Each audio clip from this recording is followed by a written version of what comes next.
Chỉ với chưa tới 100 cành mà muốn chăm sóc da như spa thì tới ngay Denature nha.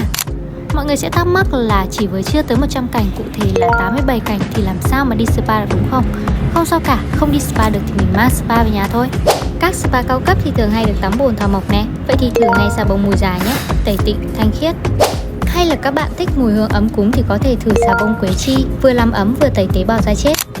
Nếu bạn muốn dưỡng da sáng mịn đều màu, có thể thử ngay xà bông sáp ong. Vừa sạch khuẩn sáng da lại có mùi hương xả chanh thư giãn, thử ngay xà bông xả nghệ. Muốn giảm mụn lưng, sạch khuẩn nhưng lại không thích mùi mạnh thì thử ngay xà bông trầu không. Hay mùa hè nóng nực, thích mát lạnh thì thử bạc hà dầu dừa. Quá là tiết kiệm để được trải nghiệm chăm sóc da như spa cao cấp ngay tại phòng tắm nhà mình phải không nào? Chốt đơn thôi.